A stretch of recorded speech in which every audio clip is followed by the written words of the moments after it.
तो आइए देखते हैं अष्टछाप के कवियों को याद करने की ट्रिक। अष्टछाप की स्थापना विठलनाथ ने 1565 ईस्वी में की थी। विठलनाथ जो कि वल्लभाचार्य के पुत्र थे। विठलनाथ ने 4 अपने पिता के शिष्यों को और 4 अपने शिष्यों को मिलाकर के अष्टछाप की स्थापना की थी। तो प्रश्न अक्सर ये बनता है कि वल्लभाचार्य के वो 4 शिष्य कौन से थे और विठलनाथ के 4 शिष्य कौन से थे। इसको लेकर के अक्सर बहुत कंफ्यूजन रहती है कि कौन सा शिष्य विठलनाथ का है और कौन सा शिष्य अष्टछाप में वल्लभाचार्य का है। तो आइए इस समस्या का हल हम आज जड़ से ही किए देते हैं, ताकि फिर कभी पहचानने में यह समस्या ना हो कि कौन विठलनाथ का शिष्य है और कौन वल्लभाचार्य का। इतना तो आप लोग समझ ही चुके हैं कि वल्लभाचार्य के पुत्र ही थे विठलनाथ। अक्सर ये प्रश्न भी पूछ लेता है कि अष्टछाप की स्थापना किसने की, लोग वल्लभाचार्य को टिक कर देते हैं। जी नहीं, अष्टछाप की स्थापना मैंने बता दिया कि विठलनाथ ने की और विठलनाथ वल्लभाचार्य के पुत्र थे। अष्टछाप की स्थापना 1565 ईस्वी में की गई। तो कैसे याद रखें वल्लभाचार्य और विठलनाथ के 4 शिष्यों को, आइए देखते हैं ट्रिक के माध्यम से। सबसे पहले वल्लभाचार्य के शिष्यों को, जो 4 शिष्य थे उनको याद करने की ट्रिक देख लेते हैं। वल्लभाचार्य के शिष्य, वल्लभाचार्य के शिष्य, और वल्लभाचार्य के जो शिष्य थे सुकुकरी, सुकुकरी, सुकुकरी। अब देखिएगा, सु से हो गया सूरदास,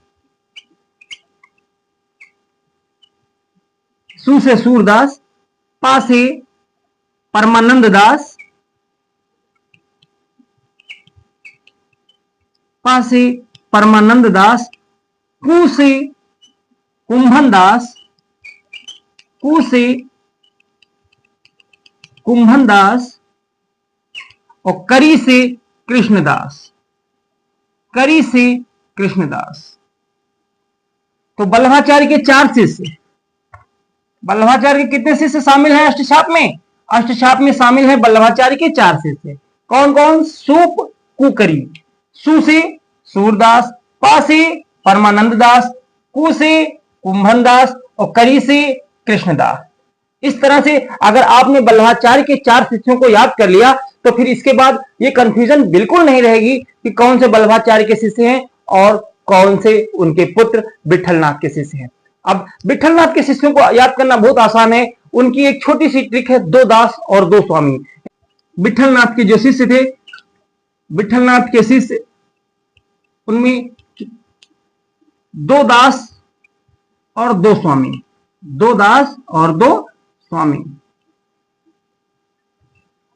2 दासों में जो आते हैं उनमें पहला नाम है चतुर्भुज दास,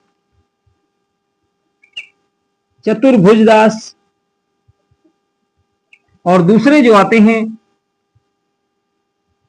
उनका नाम है नंददास। वहीं विठलनाथ के जो 2 स्वामी आते हैं, 2 शिष्यों में जो स्वामी का ट्रिक का जो काम करता है, छीत स्वामी और गोविंद स्वामी। छीत स्वामी और गोविंद स्वामी। तो विठलनाथ के भी 4 शिष्य थे और वल्लभाचार्य के भी 4 शिष्य थे।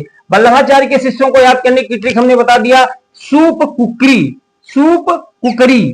तो सु से सूरदास, पा से परमानंद दास, कु से कुंभन दास और करी से कृष्णदास। वैसे ही विठलनाथ के 4 शिष्यों को याद करने की ट्रिक, 2 दास 2 स्वामी, एक चतुर्भुज दास, दूसरे नंददास और स्वामी में एक छीत स्वामी और दूसरे गोविंद स्वामी। तो इस तरह से हम लोगों ने देखा कि वल्लभाचार्य और विठलनाथ के 4 शिष्य मिलाकर अष्टछाप की स्थापना विठलनाथ ने की। उनमें कैसे हम ट्रिक के माध्यम से याद कर सकते हैं और फिर कभी कोई ऐसी कंफ्यूजन नहीं होगी कि कौन सा वल्लभाचार्य का शिष्य है और कौन सा विठलनाथ का।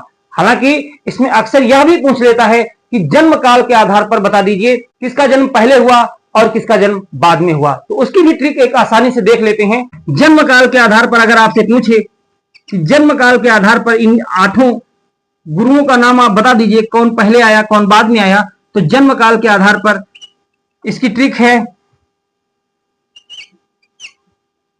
कुसुप, किरीगो छीचना, कुसुप किरीगो छीचना। भक्ति काल के ये ऐसे कवि हैं जिनका नाम प्रमुखता से लिया जाता है, तो इनका जन्म काल अक्सर पूछ लेता है कि किसका जन्म काल पहले और किसका जन्म काल बाद में है। तो सबसे पुराने कवि अगर माने जाएंगे सूरदास से भी पुराने तो कुंभन दास, और सबसे नए कवि जो माने जाएंगे भक्ति काल शाखा के वो नंददास माने जाएंगे।